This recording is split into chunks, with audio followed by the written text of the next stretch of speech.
واقعہ کربلا اس سے ریلیٹڈ نہیں ہے کہ جی ان کے اوپر پانی بند ہو گیا، ان کے اوپر ظلم ہوا، کتنے بندے شہید ہوئے، یہ سیکنڈری چیز ہے. اصل چیز ہے کربلا ہوئی کیوں نبی علیہ السلام کی محنت کو 50 سال کے اندر اس لیول تک پہنچا دیا گیا کہ ہزاروں صحابہ زندہ ہیں اور نبی صلی اللہ علیہ وآلہ وسلم کی پوری اولاد ذبح کر دی جاتی ہے. ہم تو یہ کہہ نہیں رہے کہ کیسے ذبح کیا انہوں نے، آری چلائی تھی یا تلوار چلائی تھی، یہ تو واقعہ کربلا تو سب کو پتہ ہے، ان کی شہادت بھی سب کو پتہ ہے. جامعہ ترمذی میں حدیث ہے حسن و حسین جنتی نوجوانوں کے سردار ہیں اور ان کی والدہ جو ہے وہ جنتی عورتوں کی سردار ہیں. اور المستدرک الحاکم میں حدیث ہے حسن و حسین جنتی نوجوانوں کے سردار ہیں اور ان کے والد ان سے بھی بہتر ہیں. تو یہ تو ڈیفینٹ حدیثیں ہیں، یہ تاریخ تو نہیں ہے، نبی علیہ السلام کے فرامین ہیں. تو ان کی موجودگی میں ان کے ساتھ یہ کچھ کیا جائے تو ہم نٹی گریٹیز میں نہیں پڑھتے، ہم اس تھیم کے اوپر کہ یہ کون سی چیز تھی جس نے خلافت راشدہ کو ملوکیت میں بدل دیا، ہم اس تھیم کے اوپر بات کرتے ہیں. ہم کہتے ہیں چھوڑ دیں، بندے ہندے چھوڑیں. الٹیمیٹلی کیا نکلا ہے، کس کی وجہ سے ہوا ہے، وہ تو احادیث کی کتابوں میں موجود ہے. ہم کب کہہ رہے ہیں خفیہ کیمرے لگا گئے جی کس نے گولی پہلا تیر کس نے چلایا، یہ وہ ہم تو بتا رہے کس کے دور حکومت میں ہوا اور ان کا اپنا کردار کیا تھا، اس کو کس طریقے سے لا کے تخت پہ بٹھایا گیا. وہ ساری کی ساری چیزیں تو سامنے ہیں، وہ تاریخ کی کتابیں نہیں ہیں، حدیث کی کتابیں ہیں. اگر آپ کہتے ہیں کہ بخاری مسلم سے ہم نے صرف رفع الیدین کی حدیثیں لینی ہیں یا ایمانیات کی حدیثیں لینی ہے اور باقی جو بخاری اور مسلم میں آل امیہ کی بدماشیوں کو ننگا کیا گیا ہے وہ ہم نے نہیں لینی ہے، تو سر پھر آپ اپنے آپ کو کلیئر کٹ، پھر ہم آپ سے واقعہ کربلا نہیں ڈسکس کریں گے، حجیت حدیث میں بات کریں گے. آپ کو اپنے آپ کو منکرین حدیث کہنا پڑے گا. یہ آپ اسکروٹنگ کیسے کریں گے؟ اس سے بڑی بات مجھے یہ بتائیں کہ عظمت صحابہ بڑی چیز ہے یا عظمت محمد رسول اللہ صلی اللہ علیہ وآلہ وسلم؟ تو بریلوی یہی تو رونا رو رہے ہیں، وہ کہہ رہے ہیں کہ قرآن میں تھوڑی آیات ہیں. آپ پھر مڑ مڑ کے پڑھتے ہیں قل انما انا بشر مثلکم، اس میں تو نبی علیہ السلام کی تنقیص ہو رہی ہے. تو ہم ان کو کیا کہتے ہیں کہ تنقیص مقصد نہیں، نعوذ باللہ نہ ہو رہی ہے، آپ افضل البشر ہیں لیکن آپ کی سپیشیز بشر ہے. یہ ہم اپنا عقیدہ سمجھتے ہیں، وہ اس کو تنقیص شمار کرتے ہیں. تو پھر اس وقت آپ بھی بریلویوں کی بات مان کے تو یہ آیات پڑھنا چھوڑ دیا کریں. آپ کہتے ہیں نہیں آیات ہے کیوں نہ بیان کریں، تو ہم بھی کہتے ہیں احادیث ہے کیوں نہ بیان کریں. کہ صحیح بخاری میں حدیث ہے 2812 عمار کو ایک باغی جماعت قتل کرے گی، وہ جماعت دوزخ کی طرف بلا رہی ہوگی اور عمار ان کو اللہ اور جنت کی طرف بلا رہا ہوگا. اب اس کے نرغے میں جو آتا ہے وہ آئے، میں اپنے نبی سے ٹکر لے لوں. آپ لوگوں کے منہ کا خیال رکھتے ہوئے کہ میں نبی علیہ السلام کو کہوں کہ آپ نے کیوں ایسی بات کر دی کہ مولا علی کے مخالفین کو آپ نے دوزخ کی طرف بلانے والی جماعت کہہ دیا. تو لیں آپ ٹکر، جائیں سیدھا دوزخ میں. اور تھوڑی جرت کریں، آپ یہ کہا کریں کہ اے اللہ، اپنے لیے کہا کریں کہ اللہ تعالیٰ آپ کا حشر یزید اور یزید کے آباء و اجداد کے ساتھ کرے اور اس کی اولاد کے ساتھ. ہم کہتے ہیں کہ اللہ تعالیٰ ہمارا حشر جو ہے وہ مولا حسن حسین، مولا علی علیہ السلام اجمعین اور اہل بیت کے ساتھ کرے، آمین. اور آپ میں تو اتنی جرت نہیں آپ یہ بات بھی کر سکیں کیونکہ ان کو پتہ ہے. تو نبی علیہ السلام کی احادیث کو بیان کرنے کو یہ سمجھتے ہیں کہ جی اس سے مصیبت کھڑی ہو جائے گی، تو اپنے آپ کو منکرین حدیث ڈکلیئر کریں. پھر حجیت حدیث کا مقدمہ ڈسکس ہوگا، پھر کربلا نہیں ڈسکس ہوگی. اور یہ ٹی وی پہ بھی آ کے مولوی بیٹھے ہوتے ہیں، سنیوں کے بھی شیعوں کے بھی، مڑ مڑ کے جی وہ یزید نے یہ کر دیا. وہ یزید نے کیا کیا ہے یار؟ وہ تو سسٹم کا نمائندہ بن کے آیا جو پیچھے سے خراب تھا. یزید کو لے کے بیٹھے ہیں، یزید یزید یزید یزید. بھائی پیچھے سے معاملہ خراب ہوا. اگر نہیں یقین آتا تو یہ بخاری مسلم کی میں نے آلموسٹ 200 سے زیادہ حدیث مین اسٹریم کی کتابوں سے اکثر بخاری مسلم جمع کیے، پڑھے. اور سر میں نے تو ان کو چیلنج دیا ہے یہ حدیثیں پڑھ کے نا اپنے ممبروں سے صرف ان حدیثوں کی تشریح اپنی پبلک کے سامنے کر دیں. نہیں کر سکتے تو وہ لعنت کے مستحق تو ہو رہے ہیں حق چھپا کے، اور قیامت الدین کے منہ پہ لگام ڈالیے. اور پھر مڑ مڑ کے کہتے ہیں نہیں جی وہ کچھ چیزیں خاص ہوتی ہیں وہ عوام الناس کے سامنے نہیں کرنی چاہیے. وہ صحابہ کرام بھی بعض اوقات ایسی باتیں پبلکلی نہیں کرتے تھے. میں نے اس کے اوپر بڑا ایک میرا کلپ ہے یوٹیوب پہ، مولا علی سے متعلق 5 جھوٹ. تو میں نے کافی ساری چیزیں اس میں ڈسکس کی ہیں. لیکن میں یہ کہتا ہوں کہ اللہ کے بندو، جو چیزیں نبی علیہ السلام نے منع کی ہیں بیان کرنے سے وہ تو ہم ڈسکس کر بھی نہیں رہے. میں نے آج تک آپ کو منافقین کے نام بتائے؟ آپ نے حذیفہ ابن یمان کو بتائے تھے نا آپ صلی اللہ علیہ وسلم نے, صحیح بخاری میں آتا ہے. تو میں نے آپ کو بتایا, آپ رازدار رسول تھے, وہ ختم ہوگی بات. میں نے کبھی ڈسکس کی ہے؟ اگرچہ میں نے صحیح مسلم کی حدیث 7035 نمبر ڈسکس کی ہے کہ نبی علیہ السلام نے فرمایا میرے صحابہ میں 12 منافق ہیں, وہ کبھی بھی جنت میں داخل نہیں ہوں گے یہاں تک کہ سوئی کی ناکے سے اونٹ نہ گزر جائے, اور ان میں سے 8 ایسا ہے جس کی کمر پہ دوبیلا پھوڑا نکلے گا. میں نے آج تک آپ کو بتایا کہ کس کس کی کمر پہ دوبیلا پھوڑا نکلا اور اس کی موت اسی پھوڑے میں ہوئی ہے؟ بتایا؟ تو میں تو وہ چیزیں ڈسکس بھی نہیں کر رہا, میں وہ چیزیں ڈسکس کر رہا ہوں جو نبی علیہ السلام نے علامات النبوہ میں بتائی ہیں. یہ امام بخاری حدیث نبوت کی دلیل کے چیپٹر میں لے کے آئے ہیں, اور امام بہقی نے 3500 احادیث پر مشتمل ایک کتاب لکھی ہے دلائل النبوہ, کہ ہم نبی صلی اللہ علیہ وسلم کو نبی کیوں مانتے ہیں, اس کے اوپر. اور اس میں یہ ساری حدیثیں عمار بن یاسر کے قتل والی لے کے آئے ہیں, بتانے کے لیے کہ دیکھیں ہمارے نبی علیہ السلام کی نبوت کی دلیل ہے کہ آپ نے اپنی وفات کے آلموسٹ 30 سال کے بعد ہونے والے واقعے کو پہلے ہی بتا دیا.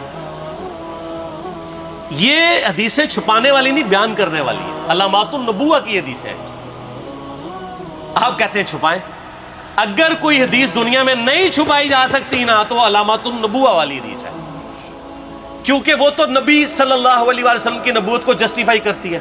ورنہ میرا ایک معصومانہ سوال ہے کہ نبی صلی اللہ علیہ وسلم نے یہ باتیں کر کے ان کے زوم میں نعوذ باللہ امت کو مصیبت میں ڈال دیا. آپ نے خود ہی فرمایا کہ یہ ہوگا. کیوں فرمایا آپ نے؟ میں تو بیان کر کے مجرم ہوں, تو جس نے مجھے خبر دی ہے ان کے بارے میں آپ کا کیا خیال ہے؟ یہ مسند احمد کی حدیث یہ میں نے گھر بیٹھ کے بنائی ہے کہ میری بیوی کا کیا حال ہوگا جس پہ خوف کے کتے بھونکیں گے.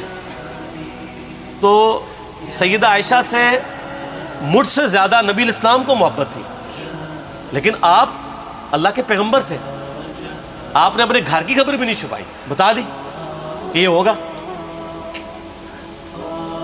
اور اس سے بڑھ کے آپ صحیح بخاری میں دیکھیں عمار ابن یاسر کا خطبہ ہے. میں نے یہ سارا, پریشان نہیں ہونا, یہ ریسرچ پیپر میں سارا کچھ موجود ہے, اور کوئی چیز بھی ایسی نہیں جو اس میں سکپ ہو.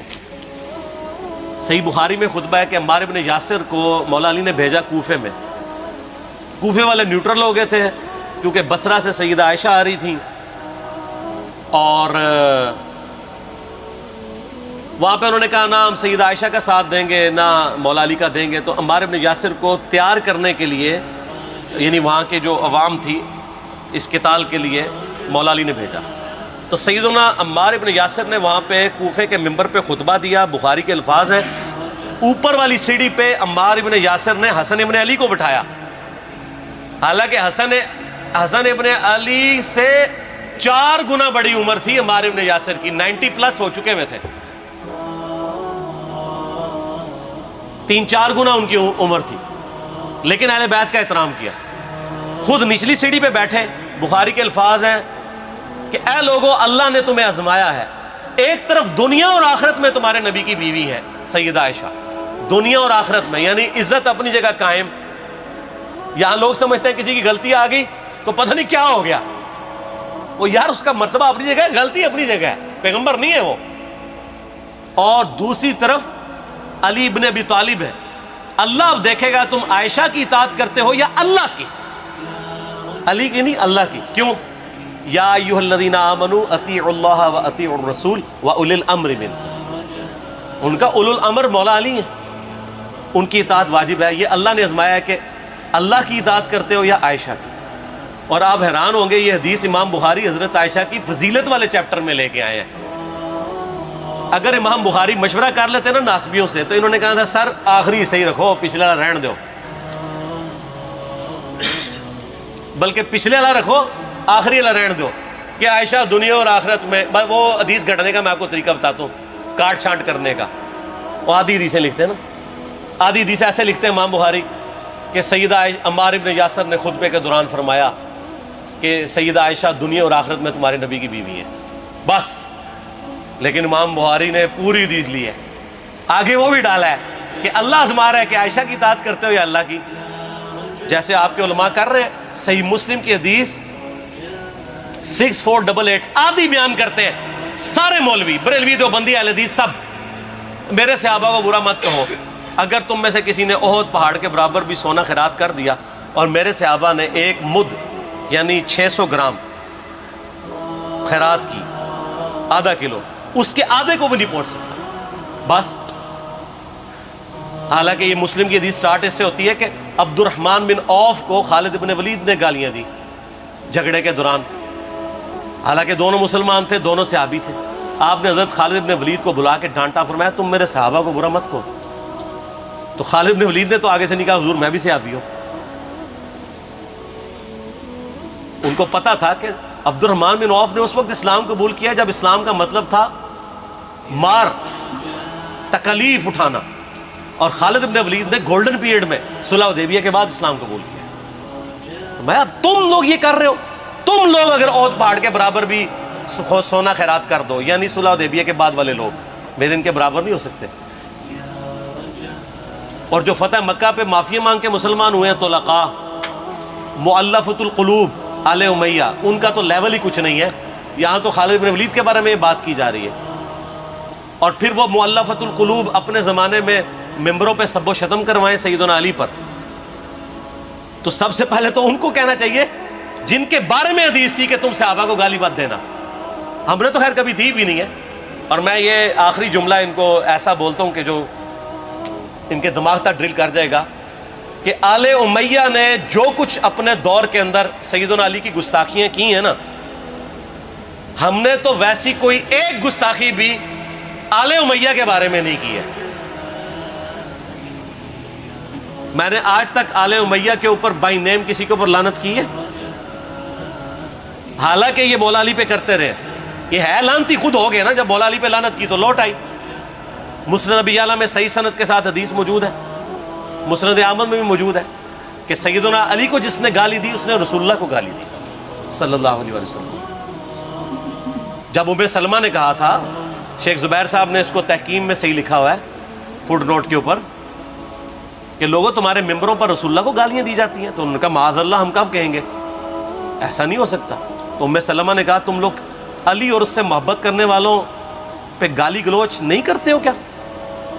جبکہ میں نبی کی بیوی کہتی ہوں کہ سب سے زیادہ رسول اللہ سے محبت، سیدنا علی سے محبت نبی صلی اللہ علیہ وآلہ وسلم کرتے تھے. لہٰذا جب یہ تم کہتے ہو نا علی پر لعنت، علی سے محبت کرنے والوں پہ لعنت، تو یہ لعنت تو تم نبی علیہ السلام تک لے کے جا رہے ہو نعوذ باللہ، کیونکہ علی سے محبت کرنے والا پہلے نمبر پہ نبی صلی اللہ علیہ وآلہ وسلم ہے. اور پھر کہتے ہیں سب کا مطلب تنقید ہے. اور نہ، پرانیاں گلاں، پرانے بابے، پرانے بزرگ، جھوٹے ہو. صحیح مسلم کھولو 6229 غدیر خم سے اگلی حدیث، لعن اللہ ابا التراب کے الفاظ ہیں، مٹی والے ابن ابی طالب پر لعنت، یہ الفاظ موجود ہے. سب کا ترجمہ لعنت ہی ہے، تنقید نہیں ہے. اچھا پھر میرا معصومانہ سوال ہے کہ اس کا مطلب ہے صحابہ پہ تنقید کرنا اچھا کام ہے؟ کہیں گے نہیں. تو بتاؤ یہ برا کام کون کرتا تھا؟ شیعہ کا ابا کون ہے؟ رافضیوں کا ابا کون ہے؟ آل امیہ.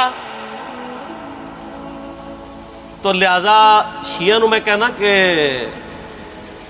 تسی شیخین کے اوپر بکواس اور تبرہ کرنے کی بجائے نا اب لوگوں کو حقائق بتائیں کہ ٹوٹی کمند کہاں.